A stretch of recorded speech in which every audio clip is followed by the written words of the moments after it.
दोस्तों, सुनील का एक बारी फिर स्वागत है आज की मीटिंग के लिए।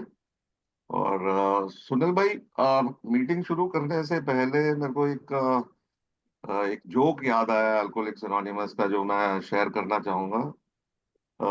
दो दो ओल्ड टाइमर होते हैं कि काफी दोस्तों में, उन लोगों में प्यार होता है। और रोज वो शाम को एक पर्टिकुलर कॉफी शॉप में मिलते हैं, कैफे में। और वहाँ गपशप शुरू होती है, और वो यार उन लोग रोज मिलते हैं, और उम्र भी हो जाती है उन लोगों की। और वो एक दिन वो बैठे हुए थे, वो सोच रहे थे यार अब तो टाइम आ रहा है ऊपर जाने का।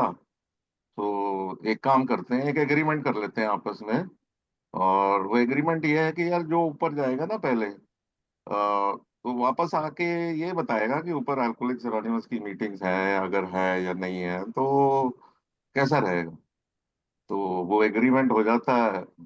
कुछ दिनों बाद एक दोस्त चल बसता है। और दूसरा दोस्त भी थोड़ा अफसोस होता है। कुछ दिनों बाद तो वो दूसरे दोस्त जो अभी जिंदा है, उसके उसे एक सपना आता है जिसमें उसका पुराना दोस्त जो गुजर गया है वो वापस आता है। और वो कहता है हाँ यार, उसको देख के बड़ा खुश होता है और पूछता है कि भाई कैसा रहा ऊपर, है ऊपर क्या स्कीम है, बताओ क्या होता है ऊपर। तो वो ये कह रहा है कि हाँ यार, गुड पार्ट ये है कि अल्कोहलिक्स एनोनिमस में वो यही कहता है, this is good part and this is bad part. तो कहते गुड पार्ट क्या है, कहते गुड पार्ट ये है कि बहुत अच्छा मीटिंग है वहाँ। सब लोग हंस रहे हैं, पुराने दोस्त बहुत मिल रहे हैं, बड़ा मजा आ रहा है सब लोगों से। इनफैक्ट बिल और बॉब को भी सुनने का मौका मिल रहा है वहाँ। तो कहते वेरी गुड यार, ये तो बड़ी अच्छी बात तुमने सुनाई, पर ये बैड पार्ट क्या है। कहता है वो अगले अगले वीक आप वहाँ स्पीकर होंगे। तो तो ये एक था। तो सुनील भाई, जोक्स अपार्ट, तो आपको पहली बार कब लगा कि शराब आपकी समस्या बन गई थी। ब्रीफली थोड़ा ये भी बताएं कि कब शुरू हुई थी और कैसे प्रोग्रेशन हुई थी बीमारी की। एंड फाइनली कब ऐसा हुआ था कि आपको लगा कि यार बस बहुत हो गया। तो सुनील। हाँ, इनफैक्ट मैं अगर देखूं तो फुल ब्लोन एल्कोहलिक में शुरू से ही था। मैंने 1980 के अंदर जो है वो शराब पीना शुरू करा था। और हम्म। 83 में मेरी शादी हुई थी। और शादी के कुछ टाइम बाद, मतलब उस समय भी मैं काफी शराब पिया करता था। यानी मैं प्रॉब्लम ड्रिंकर नहीं था, वॉयलेंट भी नहीं था, एब्यूसिव भी नहीं था, वर्कहोलिक भी था। वर्कहोलिक था और एल्कोहलिक प्लस वर्कहोलिक। तो जितनी मेरी कैपेसिटी थी मैं पीता था, कार्य करता था, एंजॉय करता था लाइफ को। बट वो जो सवेरे ज्यादा हो जाया करती थी, जो हाथ कांपने जो शुरू हो गए थे मेरे, और मैं उसके लिए, मुझे एक फ्रेंड एक बार डॉक्टर के ले गया। भाई हालांकि मैं मेडिकल साइंस में कभी इन्वॉल्व नहीं हुआ कि भाई मेडिकली कोई ट्रीटमेंट वगैरह के लिए, मुझे वो ह्यूमिनिटी और वो पर्सनल तरीके से हम्म। ठीक होना, नेचुरल थेरेपी वो ज्यादा पसंद थी। और उसने वही सीधे हाथ करके कहा कि यार आपको शराब छोड़नी पड़ेगी। डेट वाज इन 83 और 84 समथिंग लाइक दैट। बट उसके बाद से मैंने को वो समझ में आ गया था कि यार ये समस्या है। और उसके बाद मैं कभी किसी डॉक्टर पे कहीं नहीं गया, सिर्फ ये सोच करके कि पहली बात वो ये कहेंगे कि यार शराब छोड़नी पड़ेगी। बस शराब को मैंने सोल्यूशन इस तरह बना लिया, क्योंकि जब मैं शराब पी लेता तो हाथ नहीं कांपते थे मेरे। तो मैंने कहा, यार ये हम्म। तो मेरे लिए जो है दवा है, मेरी बीमारी नहीं है। तो वो प्रॉब्लम का उस समय पता लगने के बावजूद भी मैं 98 तक मैं जो हूँ शराब पीता रहा। मैंने उसको कभी भी शराब को अपनी प्रॉब्लम नहीं समझा। मैंने उसको एक सोल्यूशन समझा था। बट स्टिल वो जो जिस तरह से गिरते गिरते गिरते गिरते सारा जो है वो डिटोरेट होता चला गया, जैसे कि हम लोग सब जुड़े हुए हैं जानते हैं। अल्टीमेटली जाके वो सब कुछ खत्म होकर के जब मैं अकेला बिल्कुल अलूप रह गया। और वो जो शराब पीने के बाद भी मेरी जो है तबीयत ठीक नहीं होती थी, दिल धड़कता था, सांस ऊपर ऊपर ऊपर चला करती थी, पसीने आया करते थे, अंदर से घबराहट हुआ करती थी, बेचैनी हो जाती थी। और मैं शराब पी के उसको दूर करने की कोशिश कर रहा था और वो मेरा नहीं ठीक हो रहा था। Then first time I realise, किसी से डिस्कस नहीं किया, अपने आप से, यार something has to be done. और वो जिस दिन से पता लगा, उसके बाद से लेके भी मुझे 4 साल तक, हालांकि मेरे पास ए मैसेज था। ए मैसेज सिर्फ इस तरह था कि मैं इवनिंग न्यूज में पढ़ा करता था एक छोटा सा हम्म। आर्टिकल की अल्कोहलिज्म की अगर आपको प्रॉब्लम है, या वो एक आता था हमारा चेतनालय ग्रुप का। कि ट्रीटमेंट फॉर एल्कोहलिज्म कॉन्टेक्ट करके वो एड्रेस आता था, मैं रोज पढ़ लिया करता था उसे, लेकिन मैं कभी हम्म। गया नहीं था। ओनली थिंग इज कि मुझे ये डर था कि वहां बिना पिए ना जाना पड़े, और मैं ऐसी स्थिति में नहीं रहता था कि मैं बिना पिए जा पाऊँ। ओके वो तो ओके। प्रॉब्लम पता होने के बावजूद भी इट टुक मी 4 इयर्स जब मैंने सॉल्यूशन सोचने की कोशिश करी। उससे पहले हालांकि कंट्रोल करने की सब कुछ सोच लिया था, बट अल्टीमेटली वो 4 साल और ज्यादा डिस्ट्रक्शन के बाद आई एंटर्ड ए। और उस समय भी ये था कि कहीं ना कहीं वो मुझे कंट्रोल सिखाएंगे। I didn't want to give up. Basically आप अपने आप गए थे वहां मीटिंग में या कोई आपको नहीं, साथ मैं ले गया अपने था? आप वो मैसेज देख करके मैं रोज सोचता था जाऊंगा, बट एक ही हिच था ओके। मेरा कि मैं पिए हुआ था होता था, और मुझे लगता था कि मैं पी के जाऊं या ना जाऊं। But finally I landed that place one day. Okay, wonderful. So पहले दिन जब आप मीटिंग वहां गए तो आप कहाँ, ये I think clean slate group होगा उस समय जहाँ आप जाते होंगे, और कैसा कैसा महसूस हुआ वहां आपको अ, लोगों को मिलकर? मैं गया, मुझे जागृति ग्रुप में गया था पहले। मैं okay. Near to clean slate ही था, वो थोड़ा सा डिस्टेंस पे था। क्लीन स्लेट पहले पार्लियामेंट सीट पे हुआ करता था। हम्म। आज जहाँ क्लीन स्लेट की मीटिंग होती है ना, उसके ऊपर वो यूसुफ सदन में वो पुरानी बिल्डिंग जो थी, वो उसमें जागृति ग्रुप हुआ करता था। ओके। तो जब मैं गया तो एक मेंबर जो है वो बोर्ड पे लिख रहे थे, और उन्होंने हम्म मेरे को कहा कि आपको शराब से समस्या है। तो ये सवाल मेरी समझ में नहीं आया। नहीं यार, मुझे कोई प्रॉब्लम नहीं है। वो डिनायल फैक्टर इतना जबरदस्त था।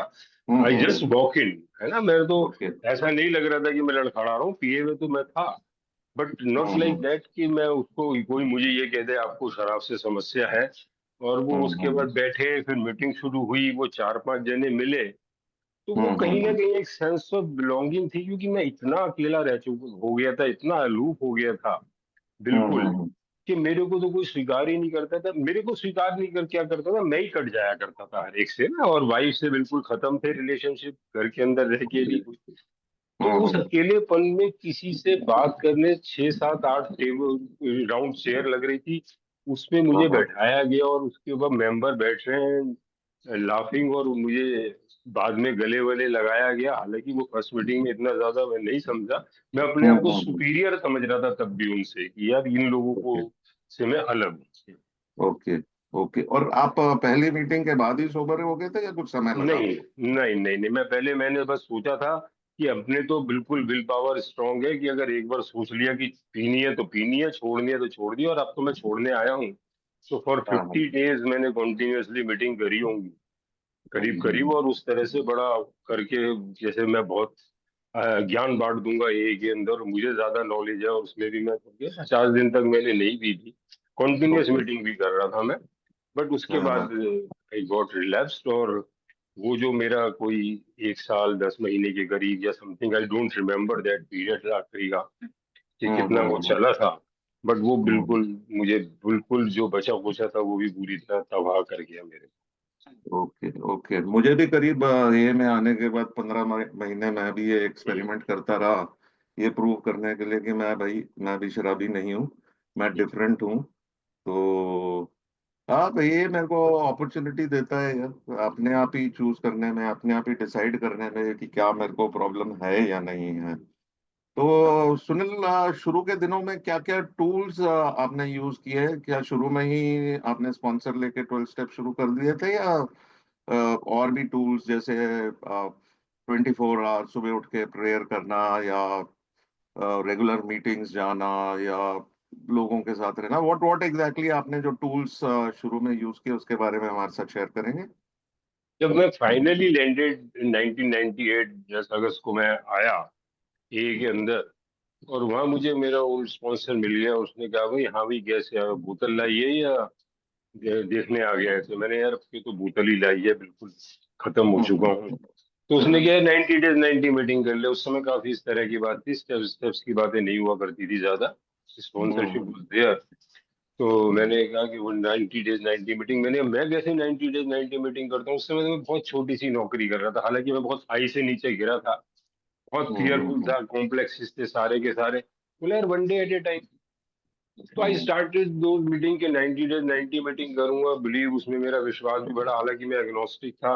बट कोई पावर थी जो मुझे रोज मीटिंग में ले जाती थी। रोज मैं सोचता था कि आज नहीं जा पाऊंगा। I was working in Noida, staying in Delhi. और ओके। बॉस को जिस दिन से पता लगा था मैंने शराब छोड़ी है, उस दिन से जो है उसका टॉर्चर शुरू हो गया था। क्योंकि मैं पीते हुए उसके लिए ज्यादा काम करता था, क्योंकि रुपए का काम मैं चवन्नी में कर रहा था उसके लिए। उसके बाद मैं उसके लिए बेकार सा हो गया था, खास तौर से शाम को जब मैंने कहा मीटिंग जाऊंगा।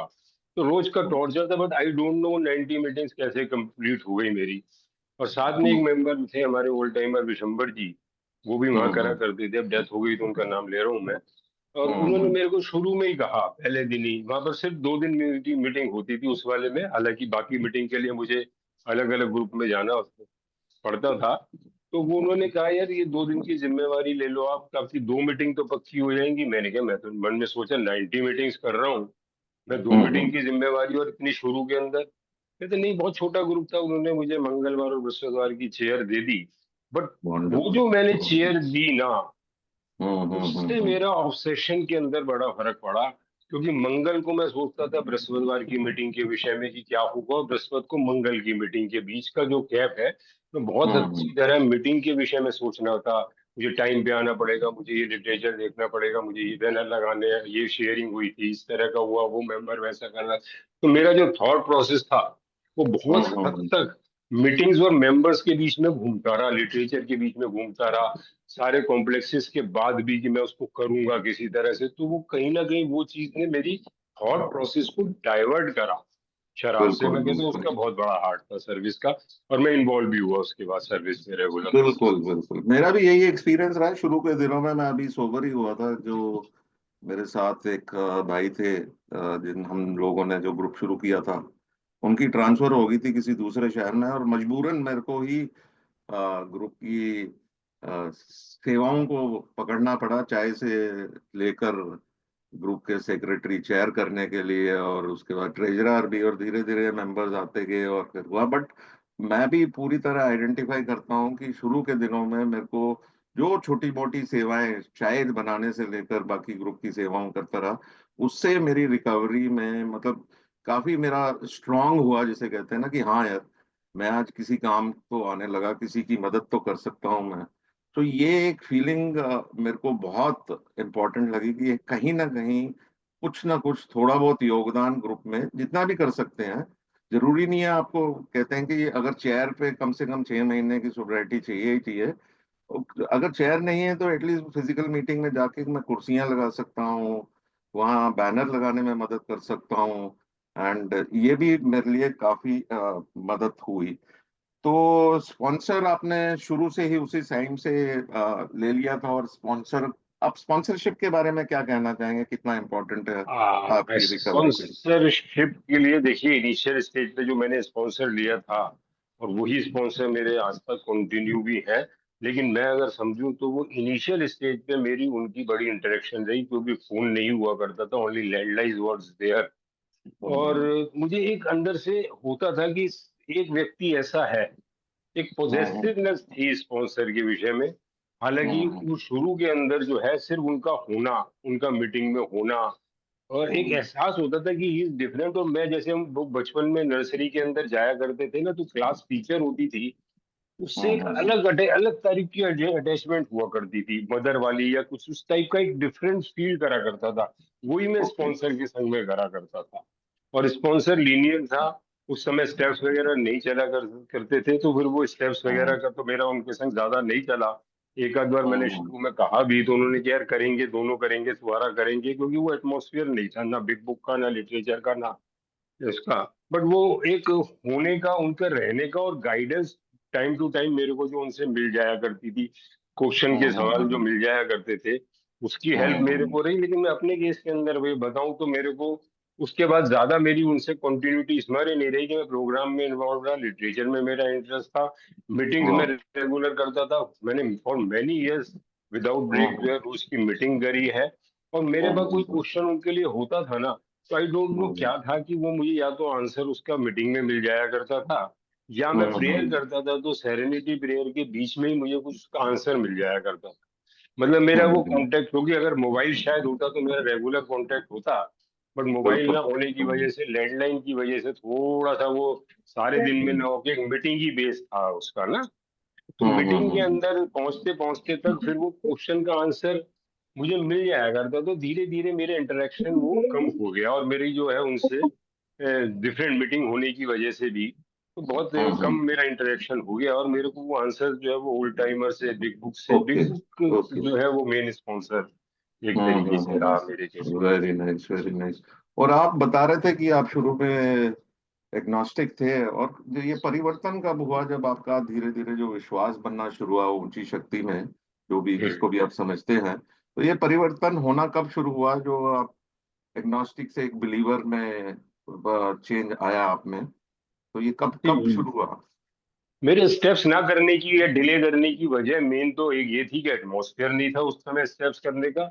और दूसरा मैं ये करता था, जब स्टेप्स की बात आती थी, गॉड की बात आती थी, तो मैं चिढ़ सा जाता था। मुझे लगता था ये सारे स्टेप्स सिर्फ गॉड्स वर्ड्स के रिलेटेड है सारे के सारे, कोई फायदा नहीं है यार इसको करना, ये गॉड कॉन्शियसनेस होना और ये जो वो स्पिरिचुअल अवेकनिंग जैसे शब्द हैं, जैसे कोई पीछे कोई वो फूलधारा बन जाएगा, मैं संत हो जाऊंगा, मेरे को क्या करना पड़ेगा, लाइफ से कटना पड़ेगा, क्या बात है ये बेकार की स्टेप्स की। गॉड वाले जो दिमाग में रहता था हम्म। स्पिरिचुअलिटी का, वो ऐसे ही लगता था कि आलती पालती मार के बैठ के मेडिटेशन करके उस टाइप की कोई वो रहती थी।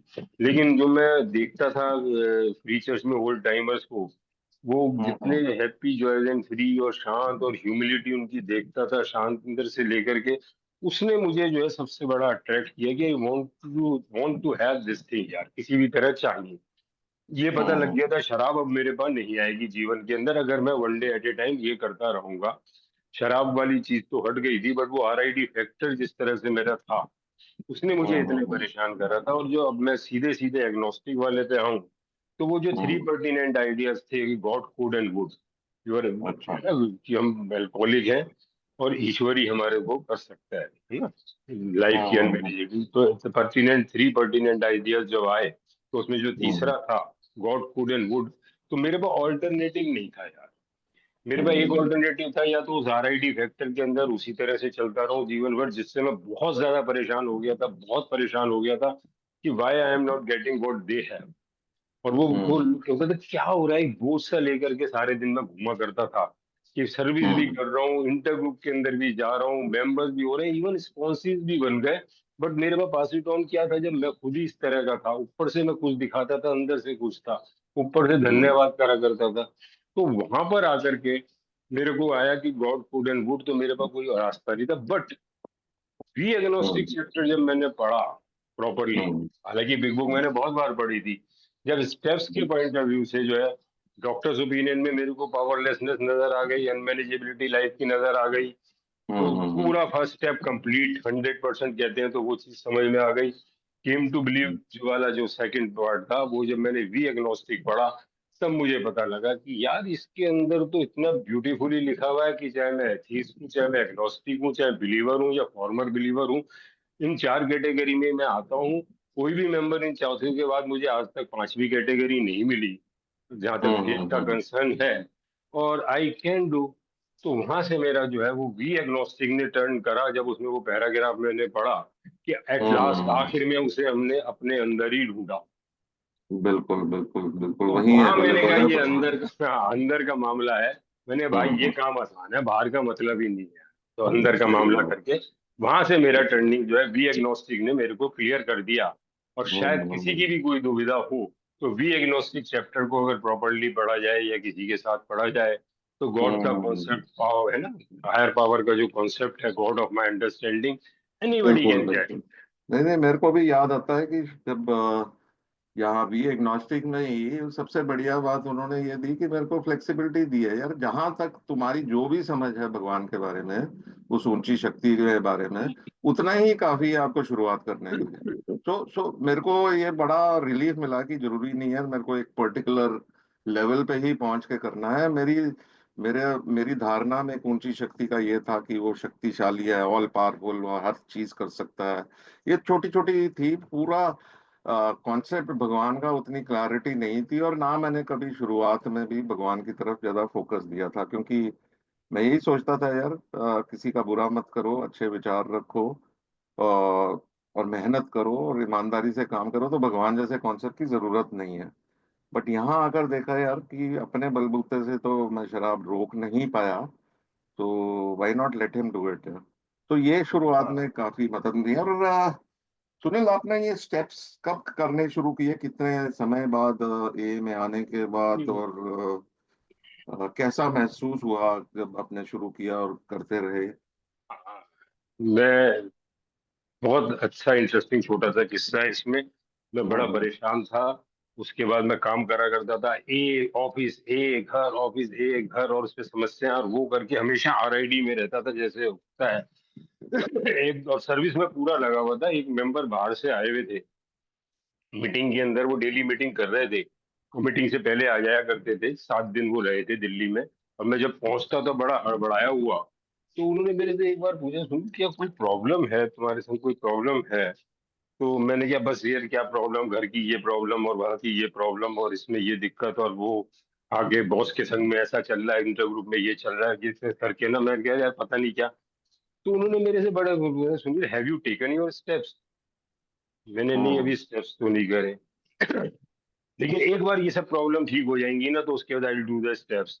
तो उन्होंने मेरे से कहा कि इस सेंटेंस को एक बार उल्टा बोल के देखो कि अगर मैं स्टेप्स करूंगा तो ये सारी प्रॉब्लम्स ठीक हो जाएंगी।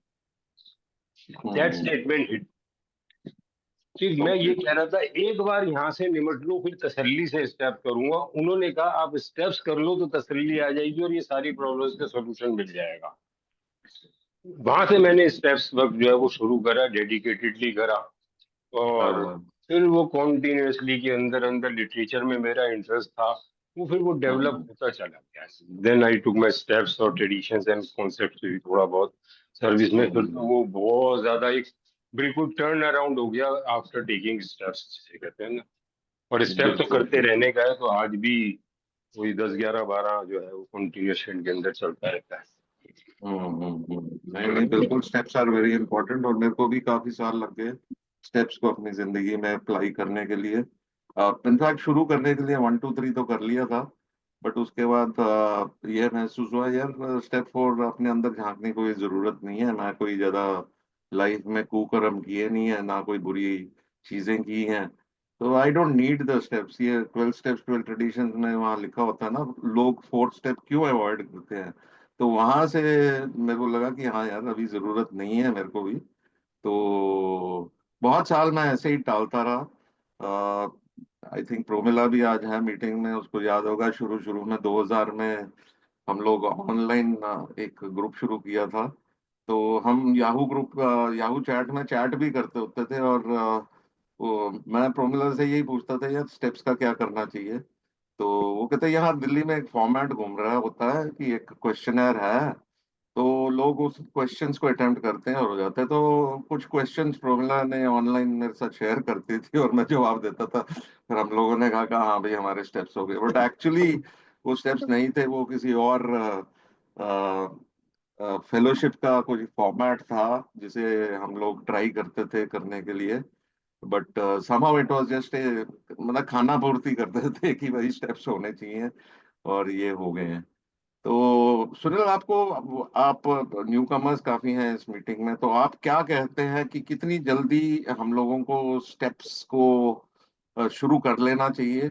What is the time frame? क्योंकि कई बार ही सुनने में आता है भाई अभी रुको, तुम पहले सोबर हो जाओ कुछ समय के लिए, तब स्टेप्स करना है। कोई दोस्त कहता है भाई 1 साल रुक जाओ, फिर और कितनी जल्दी करना चाहिए, और कैसे हमें, कई दोस्त ये भी भ्रम डाले रखते हैं कि भाई 1 साल में एक स्टेप करना चाहिए। तो मतलब बहुत जितनी बातें हैं, जितने मुंह उतनी बातें हैं। But what exactly you feel कि भाई when should we start the steps? मैंने जो है वो स्टेप्स बहुत बाद में शुरू करे। और मैं अगर टू बी वेरी ऑनेस्ट मैं अगर कहूँ तो शायद अगर जैसे आप बता रहे थे थोड़ा बहुत करना, वो क्वेश्चन के हिसाब से करना, उसमें जो है वो अलग अलग एजेस वाले इवेंट एंड प्लेस के हिसाब से करना, वो ट्राई बहुत करा। लेकिन जो रियल वे में बिग बुक के पॉइंट ऑफ व्यू से स्टेप्स है, या जिसकी स्टेप्स की 12 स्टेप्स की बात करी जाती है, उसमें मेरे को गैप आया। और आज भी मैं, खैर ईश्वर की वो इच्छा रही होगी, बट इग्नोरेंस थी या उस समय एटमॉस्फेयर नहीं था। अगर मुझे मौका वो शुरू में मिल जाता तो मेरा वो आरआईडी वेक्टर में जो मैंने, और ग्रोथ के जो मेरे बाधा बनी 8 10 साल की, वो शायद मैं उससे बच जाता। आई मिस दैट यार। तो मैं तो यही कहता हूँ कि अगर ए को देखा जाए तो ये alcoholic anonymous is a 12 step program for recovery from alcoholism, straight away, इसके अलावा कोई डेफिनेशन नहीं। तो फेलोशिपिंग एंड स्टेप्स प्रोग्राम दोनों ही चीजें बहुत बहुत बहुत ज्यादा इंपॉर्टेंट है। और इमीडिएटली मैं सोचूं कि सिर्फ फेलोशिप के हिसाब से मैं शराब से दूर रहता रहूंगा, नहीं। आई मैं रह लूंगा दूर बिल्कुल, वो मेमना जैसे बीच में रहता है ग्रुप के। बट वो आरआईडी फैक्टर जो है वो मेरा, वो भाई, और मैं अपने केस में कहूँ तो वो शायद उससे बेहतर अगर मैं कहूंगा तो शराब पीना था मेरे लिए, अगर वो मैंने जो पोर्शन, वो जो आरआईडी फैक्टर बिना स्टेप्स के करा। तो मैं तो हम्म सोचता हूँ कि ये इमीडिएटली एक बार माइंड में से अगर फॉग क्लियर हो जाए दिमाग से, यू आर प्रिपेयर्ड कि हाँ भाई अब समझ हम्म हो गई है, शराब दिमाग में शरीर से निकल गई है, दिमाग में नहीं है थोड़ा सा, हम्म तो मेरे को तो इमीडिएटली आई थिंक कि वो मेरे को स्टेप शुरू कर देने चाहिए विदाउट डिले। Excellent excellent. तो सुनील, आप काफी दोस्तों की भी आपने मदद की है उनके स्टेप्स करने में। You been sponsor to many people also. तो बेसिकली जैसे हमारी किताब में भी लिखा है कि भाई व्यक्ति जब तक ठीक नहीं हो सकता, जब तक उसके अंदर संपूर्ण मानसिक बदलाव, कंप्लीट साइकिक चेंज नहीं आ जाता। तो कई बार मैं देखता हूँ यार, मीटिंग्स में लोग आ जाते हैं, शराब छोड़ देते हैं, पर बदलाव बहुत कम दिखता है। पर बहुत लोग ऐसे भी हैं जिनमें मतलब प्रैक्टिकली कंप्लीट साइकिक चेंज देखने को मिलता है। तो आपका क्या एक्सपीरियंस रहा है लोगों के साथ काम करने में भी और अपने भी एक्सपीरियंसेस से, कि ये बदलाव कितना आ जाता है आपके स्पॉन्सीज में या जनरल जो लोग ये कदमों को अपने जीवन में अपनाते हैं तो। मेरा तो यही देखा है अनुराग भाई कि मैं तो स्ट्रेट अवे जो है डेली रिफ्लेक्शन से शुरू करता हूँ। वेन एवर कोई मेरे को ऑफर करता है कि भाई आप स्पॉन्सर बन जाइए, मैं कभी मना भी नहीं करता। इसलिए लिस्ट ज्यादा है, वो मैं बदनाम भी हूँ मैं इस चक्कर के अंदर कि नंबर ऑफ स्पॉन्सर ज्यादा है। बहुत से होते हैं जो बना करके दोबारा आते नहीं है, दोबारा कांटेक्ट नहीं करते। मैं पहले उनका डेली रिफ्लेक्शन उसके संग में डेली पढ़ता हूँ, करता हूँ, उनके हम्म अंदर का जानने की कोशिश करता हूँ। और जब मैं देखता हम्म हूँ कि ही सीरियस, तो स्ट्रेट अवे मैं स्टेप्स के ऊपर आ जाता हूँ। डेली हम्म रिफ्लेक्शन में कहता हूँ किसी और से पढ़ लो, और स्ट्रेट अवे जो है वो स्टेप वर्क शुरू हो जाता है। बस हमारे एक्सलेंट। बीच में जो रिलेशनशिप बेसिकली रहती है उसके बाद जो भी हमारा, और उसके बाद मेरे को जो जितने भी मैंने स्पॉन्सर्स के संग काम किया है, बहुत से उसमें ऐसे स्पॉन्सर जो वाकई सर्विस में बहुत आगे आए, बहुत अच्छा मुझे उनसे जानने को मिला। स्टेप वर्क सिर्फ यही है कि मैंने उसको पकड़ करके एक कदम जो है पहले कदम से लेके 12वें कदम तक ले गया, और ले जा हम्म करके we are just fellow member ना। उसके 12 कदम के बाद जो है भैया तू अपना संभाल मैं अपना संभालू, हम एज ए फेलो मेंबर। वो मेरी इतनी हेल्प हम्म कर देते हैं जितनी शायद मैं हम्म उनकी नहीं कर पाता। तो it's a hmm just we are co traveller. कहीं ये नहीं है कि पेडेस्टल पे बैठ जाऊं या बैठा लूं किसी को, समथिंग बिल्कुल जस्ट को बिल्कुल। को ट्रेवलर की तरह जो है वो इधर से चल के 12 कदम तक हाँ चलवाने हाँ हाँ, चलने वाली मतलब बात। आप बाबा जी नहीं हैं ये। ना ना ना, not at all, not at all यार। मुझे तो मैं आपको बता रहा हूँ कि आपको उन, कैसा, आपको कई लोग आते होंगे आपके पैरों को हाथ लगाने के लिए, आपका नहीं नहीं, आशीर्वाद बहुत लेने के बहुत, लिए। नहीं तो उन नहीं, लोगों के साथ एक्चुअल में कैसे बिहेव करते हैं? ए में नहीं चलता इस तरह की चीज, बिल्कुल नहीं चलती। आई हम्म अवॉइड, और मैं बहुत अच्छी तरह से समझा के और समटाइम जोर दे के भी ये कहता हूँ यार नहीं, this thing won't be done, ये बिल्कुल बिल्कुल भी नहीं बिल्कुल चलेगा और बिल्कुल अच्छा नहीं लगता। और बिल्कुल उसी तरह जोवियल तरीके से मिलना जुलना, मस्ती मजाक करना, हम इसी तरह से एक बिल्कुल पूरा ग्रुप जो है वो बने हुए हैं हमारे, इवन फैमिलीज भी हम्म इंक्लूडेड है। तो वो टोटल जो है हम्म वो एक डिफरेंट एटमोसफियर है, कहीं भी ऐसा नहीं लगता कि कोई फर्क हो हम्म या उस तरह का पेडेस्ट्रल वाली बात हो या किसी और, वो ये में शायद होना भी नहीं चाहिए यार, बिल्कुल नहीं बिल्कुल होना सही चाहिए। बात, आई एग्री फुल्ली। और over a period of time मेरा भी एक्सपीरियंस ये है कि जो मेरा स्पॉन्सर है वो आज एक एक अच्छा दोस्त है, और मैं जिन लोगों को स्पॉन्सर भी किया है वो भी अच्छे दोस्त हैं। हम लोग गपशप मारते हैं, हंसते खेलते हैं, और सब कुछ बहुत जरूरी भी है। और it's more kind of a friendship, एक भाईचारा है। अगर मैं अपना झंडा लेके घूमता रहूं कि मैं 28 साल सोबर हूं और मतलब मेरी में आकड़ में है, तो I think the purpose is lost, कि मैंने कोई कदम भी किए हुए हैं।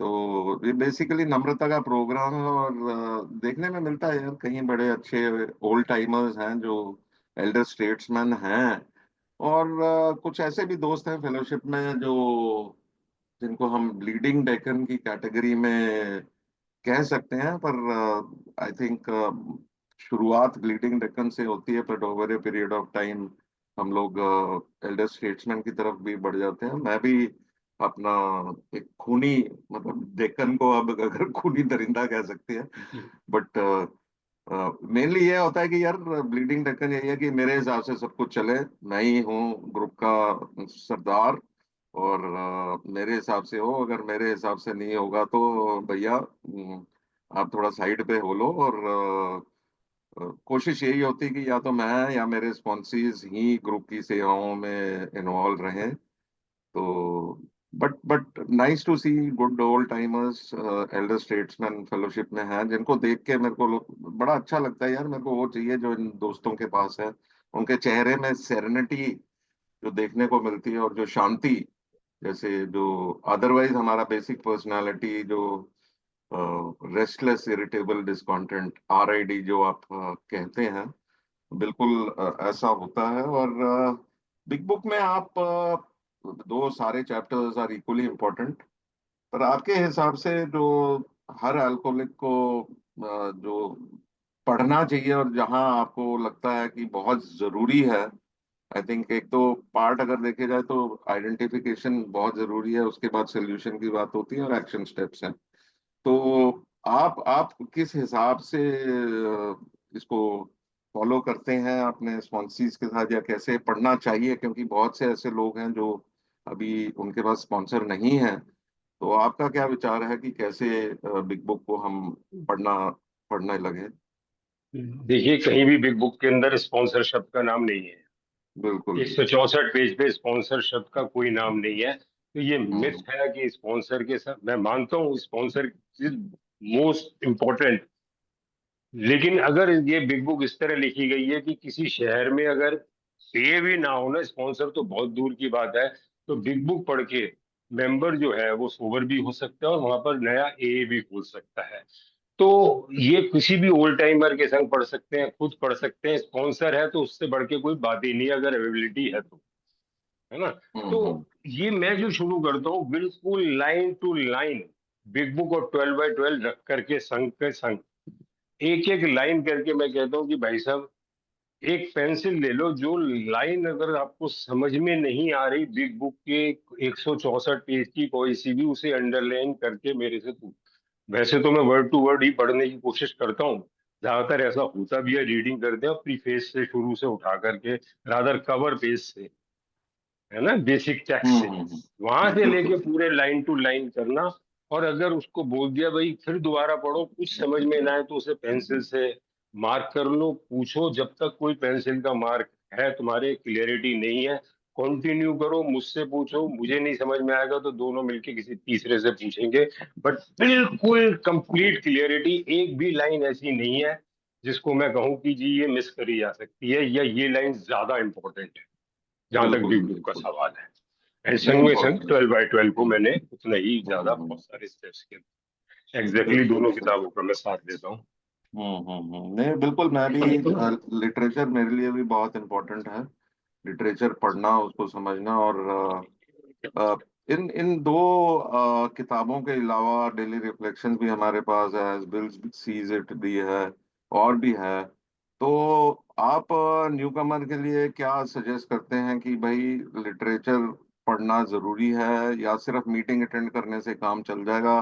बिकॉज आजकल जो दोस्त देखते हैं कि वो प्रेफर करते हैं यार ऑनलाइन मीटिंग्स है, मीटिंग लगा के बैठ जाएं हम।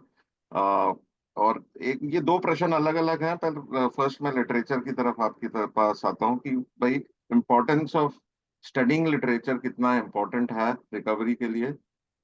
उसके बारे में आप जरा बताएं अपना एक्सपीरियंस।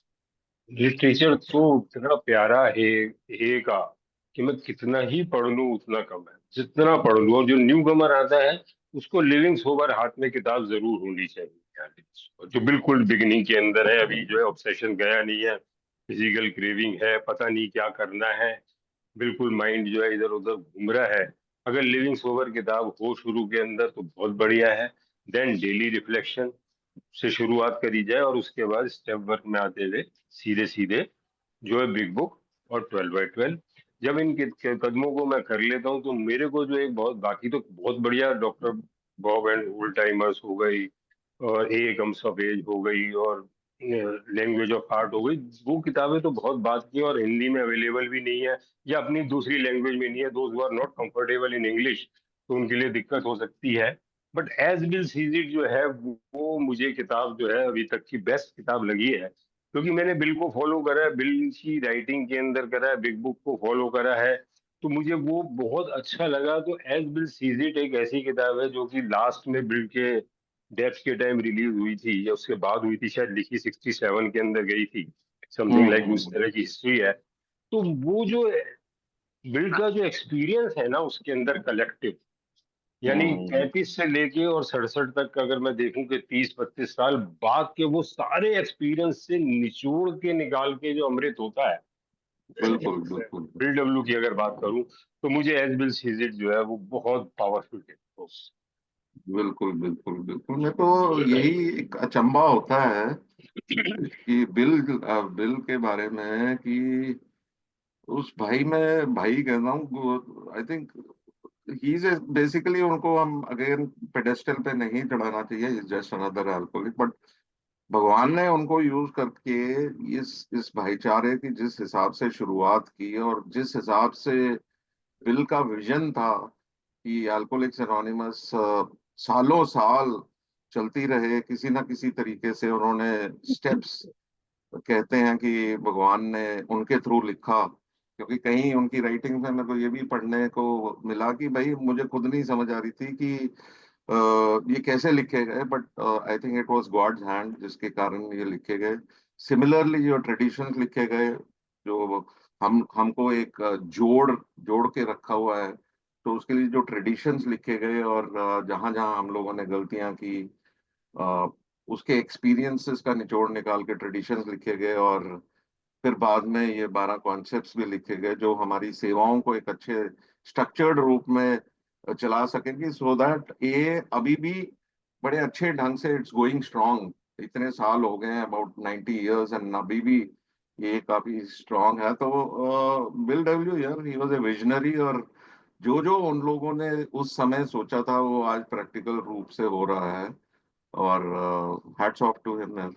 बिल और बॉब का हम हम्म। लोग सब बड़े ग्रेटफुल हैं। आज जो ऑनलाइन मीटिंग्स भी हम लोग यहाँ हैं, तो इसके बारे में एक प्रश्न पूछना चाहता हूँ। हम लोग ज्यादा ऑनलाइन मीटिंग्स है इजी वे आउट कि भाई फोन निकालो, क्लिक करो और you are in a meeting. What importance do you give for offline meetings या फिजिकल मीटिंग्स में आप कितना अहमियत देते हैं? उसके बारे में आपका क्या एक्सपीरियंस है? यार देखो, ऑनलाइन मीटिंग बहुत इंपॉर्टेंट है, बहुत अच्छा है। आजकल मेरे को घर बैठे मिल जाती है, ट्रैफिक से बच जाता हूँ, इतने वास्ट जो है लोग जुड़ जाते हैं, हर तरफ से जुड़ते हैं। बट ऑनलाइन मीटिंग जो है वो सब्स्टिट्यूट ऑफलाइन का नहीं है यार। मैं जो अपनी, बिल्कुल मेरी जो धारणा है, मैं आज भी ऑनलाइन मीटिंग को बहुत इंपॉर्टेंस देता हूँ, जुड़ता हूँ, बड़े लिटरेचर स्टडी ग्रुप हम लोग ज्वाइन करते हैं। बिल्कुल लेकिन जो बिल्कुल। जो ऑफलाइन फिजिकल मीटिंग जो है उसके हम्म। अंदर जो वार्मथ होती है, जो एक्सप्रेशन होते हैं, जो डिसिप्लिन होता है, जो हग मिलता है मेरे को, जो जोश हम्म मिलता है, जो एकता मिलती है, जो स्ट्रेंथ एनर्जी जो मिलती है ना, वो हम्म ऑनलाइन मीटिंग में टोटली मिसिंग है, टोटली मिसिंग है। जो फिजिकल और उसके अंदर जो फर्क है, ऑनलाइन की इम्पोर्टेंस बहुत है मेरी, मैं कहता हूँ ऑनलाइन के अंदर, hats off to online meeting, जिसने की आज अवेयरनेस इतनी कर दी कि हम जो है स्टेप्स, ट्रेडिशन और कॉन्सेप्ट्स तक की बातें कर रहे हैं। और शायद सही बात। ऑफलाइन मीटिंग के अंदर जो है बिग बुक का भी जिक्र हम्म नहीं होता था कितने कितने सालों तक, और आज भी बहुत सारे ऐसे ग्रुप हैं, don't drink hmm. Come to the meeting वाला कॉन्सेप्ट है। बट बिल्कुल बिल्कुल। बट स्टिल जो वार्मथ मेरे को उसने फिजिकल मीटिंग के अंदर, कन्वेंशंस के अंदर, वेलकाथॉन के हम्म अंदर वो जो मिलता है, वो जो चीज मिलती है, वो जो सेंस ऑफ बिलोंगिंग होती है, जो एनर्जी हम्म ट्रांसफर ट्रांसफर होती है एक दूसरे के अंदर, कलेक्टिवनेस, वो शायद हम्म। पॉसिबल नहीं है ऑनलाइन मीटिंग में। बिल्कुल बिल्कुल अगर मेरे बिल्कुल। पास फिजिकल मीटिंग नहीं है बिल्कुल हाँ। भी, तो ऑनलाइन हम्म। मीटिंग करने चाहिए। मैं ऑनलाइन मीटिंग को सब्स्टिट्यूट अगर फिजिकल मीटिंग का बना रहा हूँ तो गलत है कि फिजिकल मीटिंग जा सकता हूँ और उसके बावजूद भी मैं वहां ना जा करके हम्म, उसे टोटली ऑनलाइन बेस्ड बना लेता हूँ, तो आई विल मिस अलॉट। या अच्छा, बिल्कुल सही बात है आपकी, मेरा भी यही एक्सपीरियंस रहा है। फिजिकल मीटिंग्स तो हमारी लाइफ लाइन है, और ऑनलाइन मीटिंग्स पहले मैं एक एक या दो मीटिंग्स में वीक में करता था, पर आज के डेट में ऐसी हो गई कि सातों दिन कहीं ना कोई मीटिंग है जहाँ हम लोग जुड़ते हैं। कहीं कॉन्सेप्ट्स की मीटिंग होती है जहाँ वहाँ भी हमको सीखने को मिलता है, वो भी लाइन टू लाइन लिटरेचर पढ़ के, और ऐसे बड़े अच्छे अच्छे स्पीकर्स को भी सुनने को मिलता है, उनके एक्सपीरियंसेस को। स्पीकर्स का मतलब अच्छे मेंबर जिनकी सोब्राइटी अच्छी है और उन्होंने अच्छी मेहनत की है, उन लोगों के एक्सपीरियंसेस जो मेरे को वैसे फिजिकल मीटिंग में नहीं मिल पाते, वो ऑनलाइन में मिलते हैं। अगर मैं याद करूं, 2019 में हम लोगों ने कुछ एक्सपेरिमेंट किया था ऑनलाइन मीटिंग्स का, बेसिकली उन लोगों के लिए कि जो दूर रिमोट एरियाज में रहते थे, और उनको हम लोगों ने मतलब मीटिंग्स नहीं पहुंच सकती थी उनके पास फिजिकल मीटिंग, तो उन लोगों के लिए हमने ये आइडिया किया था कि भाई ऑनलाइन मीटिंग शुरू कर दिए जाए। और हमने हम्म। कुछ मेंबर्स ऑल ओवर इंडिया से इकट्ठे हुए और ये इंडिया ऑनलाइन करके एक ग्रुप शुरू किया था 2019 में। और फिर धीरे धीरे जब कोविड आया तो आई थिंक हम सब लोगों के लिए सबसे बढ़िया पार्ट ये रहा कि हम सब ऑनलाइन शिफ्ट कर गए। और आज की डेट में मैं ये देखता हूँ बहुत सी रिकवरीज भी हैं जो ऑनलाइन मीटिंग से कारण हुई हैं, और बहुत से ऐसे लोग हैं जो अदरवाइज लिटरेचर को ना पढ़ते थे ना समझते थे, आज वो ऑनलाइन मीटिंग से जुड़कर स्टडी ग्रुप्स बने हुए हैं, और जो बहुत ही है। तो मैं आज यही फील करता हूँ कि हाँ यार, online meetings are here to stay, online as well as offline. और यस। दो अभी हमारे सर्विस स्ट्रक्चर ने से इतनी मान्यता नहीं दी है, बट हम भी लगे हुए हैं, कोशिश जारी है। और एक समय ये आएगा कि ऑनलाइन मीटिंग्स को भी, it will be accepted as a part of society. तो अच्छा लग रहा है सुनील भाई ऐसे आपसे बातचीत करके, वार्तालाप करके, और नए दोस्तों को भी आई एम श्योर काफी मदद मिल रही है इस फॉर्मेट से। और कोई भाई, अगर किसी भाई का कोई प्रश्न है सुनील से या मेरे से, या जनरली कुछ कहना चाहते हैं, तो प्लीज अपना हैंड रेज करें और प्रश्न पूछें। शुरू का वार्तालाप हम दोनों ने किया है, बट आई वुड डेफिनेटली, हम लोग चाहेंगे कि आप लोग भी जो नए दोस्त हैं या पुराने दोस्त हैं, या कुछ कहना चाहते हैं, या कुछ प्रश्न है किसी का, और कोई इशू आपको अगर तंग कर रहा है अर्ली रिकवरी में, या otherwise also anybody who wants to share can raise their hand, तो हम आपको रिक्वेस्ट करते हैं। एंड सुनील, अगर आप कुछ और ऐड करना चाहते हैं वो भी कर लीजिए, फिर देन विल ओपन हाँ। The group for general sharing.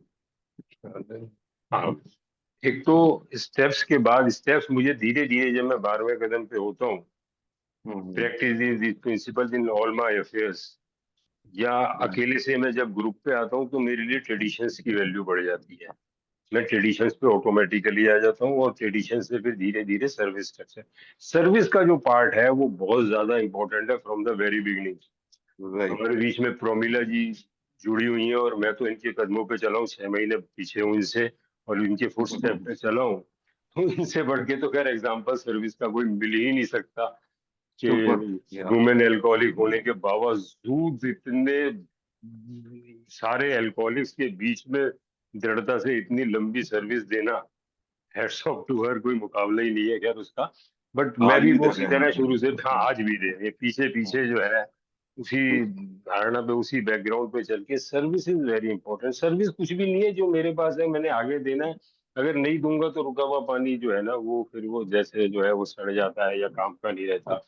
वो पास इट ऑन जो है, वो पास इट ऑन तो मुझे शुरू में बता दिया था कि my primary purpose is teach over and help other alcoholics to achieve सोबरिटी।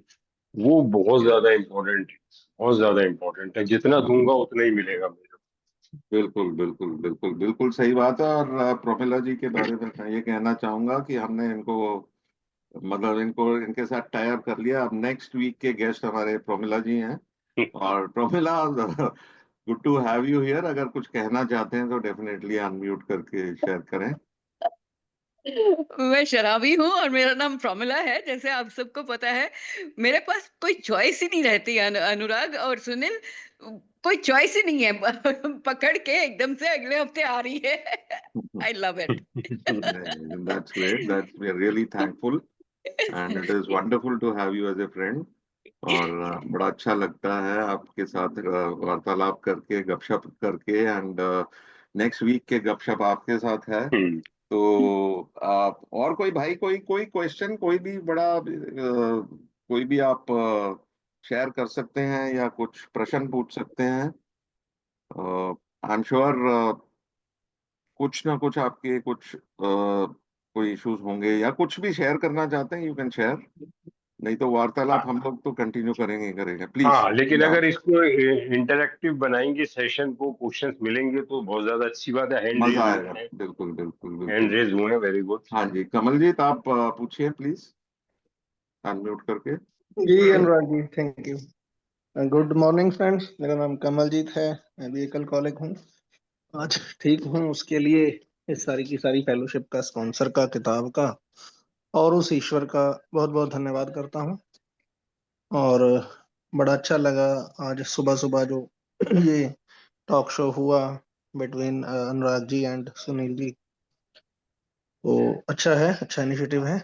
और मेरा तो यही सवाल है कि अभी मुझे जैसे 4 साल कुछ महीने हुए हैं, 1-2 महीने, तो मेरा मैं सर्विस से टूट गया हूँ। सर्विस मेरे पास कोई नहीं है। पहले शुरू में मैंने सर्विस करी है, मैंने हेल्पलाइन जो है अपना चंडीगढ़ हेल्पलाइन, उसको मैंने हैंडल करा है और कुछ 1-2 मीटिंग्स भी हैंडल करी हैं काफी टाइम तक। लेकिन हम्म। अभी सर्विस से टूट गया हूँ और चाहता भी हूँ सर्विस करना और भागता भी हूँ, मतलब दोनों तरह का है मेरा वो। लेकिन मुझे कहीं ना कहीं ये भी पता है कि जब तक मैं इसमें नहीं आऊंगा तो मेरा वो जो ट्रैक है ना वो थोड़ा टेढ़ा ही चलेगा। तो ये मेरा है एक असमंजस। अगर आपको खेलने जाएगा तू? हाँ हाँ, खेलने आप जाएगा? बोलिए तो। जी जी जी, बिल्कुल। अगर मैं जब सर्विस का पार्ट समझता हूँ ना, तो मुझे लगता है खाली स्ट्रक्चर सर्विस की मैं बात कर रहा हूँ कि मुझे ग्रुप में कोई सर्विस देनी है, मुझे जो है वो स्ट्रक्चर में कोई सर्विस देनी है, कोई पोस्ट लेनी है, दैट इज गुड। वो जरूरी जी है, उस तरह से मुझे स्ट्रक्चर सर्विस में भी आना चाहिए। बट अगर जब मैं एक बार स्टेप्स कर लेता हूँ और मैं 11 स्टेप पे पहुंचता हूँ और वहां आकर के सरेंडर करता हूँ और ईश्वर से जुड़ता हूँ, तो वो ईश्वर मुझे गाइड करता है यार। सर्विस में किसी भी, मैं अगर अपने घर में भी सर्विस दे रहा हूँ, मैं अपने जो है वो वर्क प्लेस पे भी सर्विस दे रहा हूँ, मैं समाज में भी सर्विस दे रहा हूँ, मैं ए मेंबर को सर्विस दे रहा हूँ। सर्विस तो बहुत बड़ी डेफिनेशन है कि अगर मैं उस ग्रुप में बैठ करके, आप जुड़े हुए हैं, आपने मेरी बातों को पूरी तरह सुन लिया, आपने मुझे बहुत बड़ी सर्विस दी है यार। बहुत बड़ी सर्विस दी है ये जो आप सुन रहे हैं और सुन के क्वेश्चन पूछ रहे हैं, और आपके क्वेश्चन से जो दूसरों को फायदा होगा, ये भी अपने आप में एक बहुत बड़ी सर्विस है। तो सर्विस के लिए आप तैयार रहिए, गॉड अपने आप को सही जगह प्लेस कर देगा। आपको ये सोचने की जरूरत नहीं है। हाँ, यू शुड बी रेडी। अंदर से मेरी कॉन्शियसनेस सर्व करने की होनी चाहिए, वो सब अपने आप हो जाएगा। तो इट्स नॉट कि भाई मैं ग्रुप का लिटरेचर नहीं ले पा रहा हूँ। अगर कर पाते हैं, करो लिटरेचर सेक्रेटरी या चेयरपर्सन या ट्रेजरर या ग्रुप में। नहीं यार, कुछ ऐसा जरूरत नहीं है। सर्व तो वो अपने आप ईश्वर कराएगा। जैसे मैंने बताया कि हम अगर सवेरे सवेरे, आप भाई साहब 7:30 बजे जुड़ गए और 8:30 बजे तक यहाँ पर अटेंटिव बैठ करके सुन लो, इससे बढ़ के तो सर्विस एक एल्कोहलिक के लिए होती नहीं, जो पूरी तरह RID फैक्टर से घिरा हुआ होता है। वो कैसे 1 घंटा बैठ करके इस तरह सुन सकता है और अपने आप कंट्रीब्यूशन दे सकता है। तो this contribution you have given, ये अपने आप में बहुत बड़ी सर्विस है। तो बी रेडी यार, वो ईश्वर अपने आप करा लेगा। Thank you. Thank thank you you. Sunil भाई। जितेंद्र को अनम्यूट करने से पहले सुनील, आप एक और भी बात शेयर करते हैं जो हम लोग भी, मैं मानता हूँ, वो है कि टाइम, टैलेंट एंड ट्रेजर, जी। इसको हम जितना अपना यूज कर सके उसके बारे में थोड़ा सा रोशनी डालें। फिर मैं बाकी जितेंद्र भाई और कुणाल को रिक्वेस्ट करता हूँ। यस, मेरे पास सर्विस करने के 3 तरीके होते हैं: टाइम, टैलेंट एंड ट्रेजर। बहुत खुशनसीब है मेंबर जो तीनों चीजें दे सकते हैं, जो अपना वक्त भी दे सकते हैं, जो अपनी काबिलियत है वो भी दे सकते हैं, और उसके बाद पैसा भी दे सकते हैं। बट मान लीजिए मैं वर्क प्लेस में इतना ज्यादा टाइम मेरे को लगा हुआ है कि मेरे को वो कोई सर्विस रेगुलर सर्विस नहीं ले पा रहा मैं, तो मैं और पैसा डाल सकता हूँ, तो मैं पैसा डाल लेता हूँ। वो बहुत बड़ी सर्विस है, वो उनके काम आ रहा है जो पैसा नहीं दे सकते, टाइम दे सकते हैं। मेरे अंदर कोई इंडिविजुअल टैलेंट है जिस जो दूसरों में नहीं है, और मैं वही अपना टैलेंट ओकेशनली या रेगुलर बेसिस पे देता हूँ। मैं एक अच्छा अकाउंटेंट हूँ, या मैं एक अच्छा जो है चाय सर्व कर सकता हूँ, या मैं एक अच्छा वहां पर जाके जो है कोई पर्टिकुलर चेयर ले सकता हूँ, या और कुछ भी नहीं जा करके मुझे ड्राइविंग अच्छी आती है, मेरे को पीआई वर्क नहीं आता, मैं कहता हूँ यार गाड़ी में बैठो। दूसरे पे गाड़ी है, उसके बाद उसको ड्राइविंग नहीं आती, कहता है यार ड्राइवर नहीं है, संडे को छुट्टी पे रहता है, मेरे पास गाड़ी है। मैं कहता हूँ मुझे ड्राइविंग आती है, और मैं बैठ करके, दोनों वो गाड़ी दे रहा है, मैं बैठ करके मुझे ड्राइविंग आ रही है, और पीआई वर्क वाले पीछे बैठे हैं, और मैं पीआई के लिए निकल गया एंजॉय करते हुए। तो वो मेरा ड्राइविंग टैलेंट मेरा काम आ गया। तो इसी तरह कोई भी मेंबर ऐसा नहीं है जिसमें टाइम टैलेंट ट्रेजर तीनों से महरूम हो, ऐसा नहीं हो सकता है। ये मेरे खोजने की बात है। मैं पैसा दे रहा हूँ तो बहुत बड़ी सर्विस दे रहा हूँ, ना जाने कौन सा एल्कोहलिक उस पैसे के जरिए जो पीआई वर्क हुआ है उससे मैसेज लेके आ गया, और मुझे पता भी नहीं हो रहा कि मैंने कितने लोगों की जान बचा दी ना। तो टाइम टैलेंट और ट्रेजर मैं तीनों दे रहा हूँ, कितना कितना दे रहा हूँ, बेस्ट पॉसिबल दे रहा हूँ, बस अपना जो भी दे सकता हूँ। वो मुझे ये नहीं होना चाहिए कि भाई साहब मैं जा करके रेगुलर सर्विस नहीं कर पा रहा। तो चुपचाप एनोनिमिटी से अगर उसमें डोनेट कर रहा हूँ, तो मैं वो पैसा दे के भी उतनी ही इक्विवेलेंट सर्विस और रिसोर्सेज दे रहा हूँ, जो अपना टैलेंट भी दे रहा है और टाइम भी दे रहा है। क्योंकि वो टाइम बेकार है अगर उसको रिसोर्सेज नहीं मिलेंगे आगे काम करने के। Thank you. Thank you, thank you. ये बहुत तीनों इम्पोर्टेंट है। और जैसा सुनील ने अभी बताया कि कुछ पहले जितना ज्यादा आपके पास अवेलेबिलिटी जो चीज की है उसमें से थोड़ा स्पेयर करके आप दे सकते हैं। बिल्कुल सही बात है। और मैं जितेंद्र से रिक्वेस्ट करूंगा अपना सवाल करें या जो भी शेयर करना चाहें। हेलो, मेरा नाम जितेंद्र है। मैं एक अल्कोहलिक हूँ। हाय मेरा जितेंद्र। सवाल है सुनील भाई से कि जैसे हम बात कर रहे थे ब्लीडिंग डैकन और एल्डर स्टेटमेंट्स की, तो मतलब किस टाइम पे किसी व्यक्ति को मतलब पीछे हट जाना चाहिए कि फेलोशिप में इतने मेंबर्स हो गए हैं या होम ग्रुप में इतने मेंबर्स हो गए हैं। क्योंकि हमारे यहाँ जैसे अभी मेंबर्स कम है। मतलब सोबर मेंबर तो 4-5 हैं और 8-10 हैं, वैसे आते जाते रहते हैं। तो वही रहता है कि करना भी है, बट फिर वही आता है कि शायद कहीं मैं बहुत ज्यादा कंट्रोल ना करूं। तो ये चीज रहती है माइंड में। अंदर ही मेरे अंदर यस। ब्लीडिंग डेकन है, मेरे अंदर ही एल्डर स्टेटमेंट है। बस फर्क इतना है कि पहले मेरा ब्लीडिंग डेकन ज्यादा बाहर निकलता था, अब मेरा एल्डर स्टेटमेंट ज्यादा बाहर निकलता है। आज भी मेरा ब्लीडिंग डेकन जो है वो उछल उछल करके बीच में आ जाता है, कोई जरूरी नहीं है, पहली चीज। दूसरी चीज कि मेरे मान लीजिए आप ग्रुप में आपने 6 महीने सर्विस ली, और उसके बाद आपको कोई दूसरा सर्विस वाला नहीं मिल रहा, और आप उसमें कंटिन्यू कर रहे हैं, कर सकते हैं ग्रुप की बेहतरी के लिए, तो हो सकता है लोग बाग आपको दसियों बातें कहेंगे। आप उनकी नजर में ब्लीडिंग डेकन रहेंगे कि भाई साहब ये छोड़ता नहीं, ये सिक्का जमा रहा है, ये उस तरह। Let them speak, do what you feel right, जो ग्रुप के लिए, यूनिटी के लिए ठीक है। अगर मैं सर्विस करूंगा तो most of the time bleeding deacon ही कराऊंगा दूसरों की नजरों में। ये बात फैक्ट है, मैं आज भी बता दूं। मुझे आज भी ब्लीडिंग डेकन की नजर से ही देखा जाता है, और माइट भी वो सही भी हो अपनी नजर से, उनके नजरिए से। बट मेरी अंतरात्मा, मेरी कॉन्शियस क्या कहती है, for the a as a whole के लिए, ग्रुप यूनिटी के लिए, दैट इज वेरी इंपॉर्टेंट। अगर मैं इस बात से लेकर के सर्विस से पीछे हट जाता हूँ कि लोग क्या कहेंगे, तो वो पीपल प्लीजिंग हो जाती है। अगर कोई आदमी पीछे बैठ करके बैक चेयर पे चुपचाप बैठा हुआ है और कुछ नहीं कर रहा, और बिल्कुल हर बार मीटिंग अटेंड करता है, तो ओहो कितना ओल्ड टाइमर है यार, कितना। भाई साहब इसे कहते हैं एल्डर स्टेटमेंट, चाहे वो कुछ भी ना सर्विस कर रहा हो। और एक आदमी जी जान से लगा हुआ है, कहते हैं देख अपना सिक्का आजमा रहा है, देख इसको छोड़ता ही नहीं है, देख वो। तो जो काम करेगा उसको गालियां भी पड़ेंगी, और जो है वो उसको झेलना भी पड़ेगा। बट ब्लीडिंग डीकन और एल्डर स्टेटमेंट दूसरे क्या समझते हैं वो इम्पोर्टेंट नहीं है। अगर मैं कोई काम आरआईडी फैक्टर से कर रहा हूँ, चाहे मैं कितने ही साल सोबर हूँ, कितना ही बढ़िया काम कर रहा हूँ, मेरा अंदर आरआईडी चल रहा है, तो मैं ब्लीडिंग डीकन ही हूँ। मैं अगर कम काम कर रहा हूँ और नया सोवर हूँ और बड़ी शांति से काम कर रहा हूँ, जुड़ के काम कर रहा हूँ, इमोशनल बैलेंस में कर रहा हूँ, तो आई एम एल्डर स्टेटमेंट। बाकी कोई लंबा ड्यूरेशन वगैरह नहीं है जी। इस तरह आप क्लासिफाई कर दोगे ये ब्लीडिंग डेकन है, या ये elders day. Thank you. Thank you.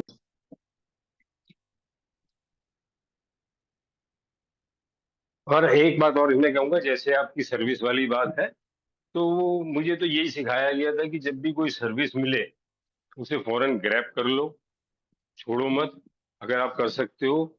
और जैसे ही कोई दूसरा व्यक्ति मिल जाए प्रॉपर टाइम के बाद जो लेना चाहता हो, तो उसे छोड़ दो, उसे करने दो, ताकि हमारी जो है रोटेशन पॉलिसी कंटिन्यूशन में चलती रहे। बिल्कुल बिल्कुल बिल्कुल। यहाँ हमारे एक और मित्र हैं सुनील, उनका नाम भी सुनील है। उनका एक्सपीरियंस ये है कि भाई अगर एए में सेवा के लिए कोई हाथ खड़ा करने को हो तो अपने दोनों हाथ खड़ा करो। और मतलब सर्विस तो I have to grab this यार, ये अपॉर्चुनिटी अगर सेवा की कोई मिलती तो ग्रैब करो। और एक समय ये होता था, तो इनफैक्ट दिल्ली के इंटर ग्रुप में भी आई एम श्योर, और चंडीगढ़ के भी इंटर ग्रुप के लिए, कि जब भी कोई सर्विस पोजीशन के लिए कोई बात उठती थी कि भाई अब इस चीज की इलेक्शन है, वो दो दो तीन तीन चार चार लोग खड़े हो जाते थे। और उनमें फिर इलेक्शन होते थे कि भाई कौन सा व्यक्ति सेवा करना चाहता है। और but over a period of time कहीं समय ये आ गया कि अब एक सेवा के लिए एक भी हाथ खड़ा करना नहीं चाहता लोग। तो ये मुझे अपनी रिकवरी को स्ट्रांग करना है, तो मुझे इन सेवाओं में घुसना पड़ेगा। अभी हमारे पास 1 मिनट है, कुणाल भाई जल्दी से एक अपना सवाल पूछिए या कुछ कहना चाहते हैं।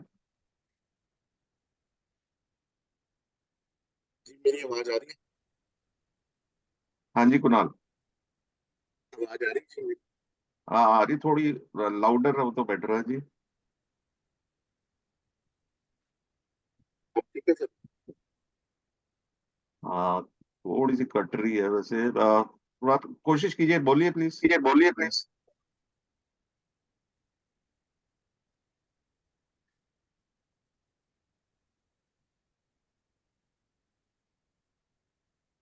आवाज नहीं आ रही भाई अभी, आई थिंक कोई इशू है।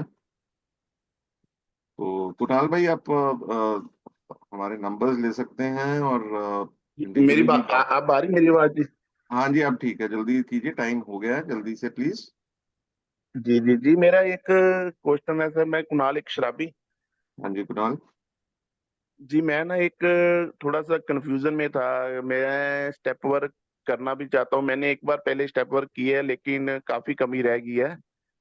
और मैं स्टेप वर्क करना भी चाह रहा हूँ और मेरा दिल भी नहीं कर रहा। मुझे लग भी रहा है मुझे इसकी जरूरत है, लेकिन मेरा दिल नहीं कर रहा। मुझे ऐसा लग रहा है कहीं मैं स्टेप वर्क करके मेरी लाइफ बोर ना हो जाए। मैं कुछ चीजें मैं छोड़ना नहीं चाहता। मुझे अब वो स्पॉन्सर को सच सच बतानी पड़ेगी।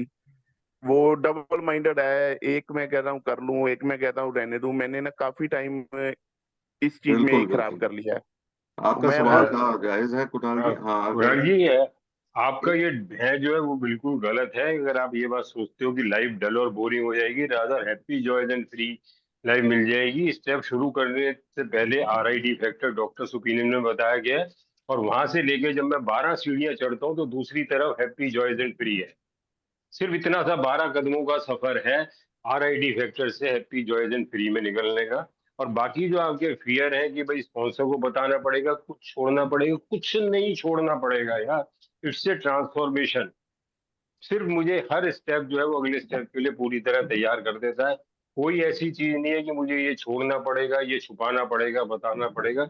जैसे जैसे आप बढ़ेंगे वो फियर आपका जो है वो निकल जाएगा। मैं समझता हूँ बिना स्टेप्स के एक एल्कोहलिक के लिए सरवाइव करना बड़ा मुश्किल है ये के अंदर। मैं तो कहता हूँ कि वो RID फैक्टर जो है वो बड़ा खतरनाक होता है।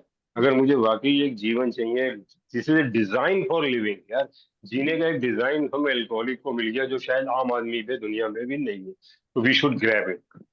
थैंक बिल्कुल जी ओके जी, बिल्कुल थैंक यू। बिल्कुल। दोस्तों समय भी हो गया है। अभी ये पहली मीटिंग थी तो हम लोग वार्तालाप एक हमारी नॉर्मल मीटिंग का टाइम 1 घंटा ही है। बट सब आई थिंक फर्स्ट मीटिंग थी। आप सब लोगों को ये कैसा लगा? अगर अच्छा लगा और कंटिन्यू करना चाहिए ये फॉर्मेट, तो अपना हैंड रेस कीजिए so that we can then consider कि भाई ये फॉर्मेट को हम कर सकते हैं। और आप लोग अपने कोई विचार या कुछ कहना चाहता है कोई इस बारे में, तो आप कह सकते हैं, क्योंकि ये फॉर्मेट हम फिर दूसरे मतलब we can take it on for other conversations also. तो ये एक विचार था। तो जनरली मुझे तो बहुत अच्छा लगा सुनील से दोस्त से बातचीत करके। दो हम लोग वैसे भी बातचीत करते रहते हैं, but definitely on A focused topic हम लोगों को यहाँ बात करके अच्छा लगा। तो थैंक यू सुनील आपका पार्टिसिपेशन के लिए। And thank as you. Always आप हमेशा आगे बढ़कर आगे आते हैं कि कोई नई चीज हम लोग ट्राई करें। और बहुत बहुत अच्छा दोस्तों का सपोर्ट मिल रहा है। एवरीबडी इज कीन कि हम लोग ये कंटिन्यू करें। भाई दो चार आदमी भी कहते हैं कंटिन्यू करें तो हम कंटिन्यू करेंगे। सो नेक्स्ट वीक के लिए हमारे गेस्ट हैं Promila. And Promila, get ready, कुछ हम लोग गपशप मारेंगे थोड़ा, आगे बढ़ते हैं और लेट्स डू इट। तो thank you all for your participation. तो मैं रिकॉर्डिंग यहाँ बंद करता हूँ अभी। और एक सेकेंड।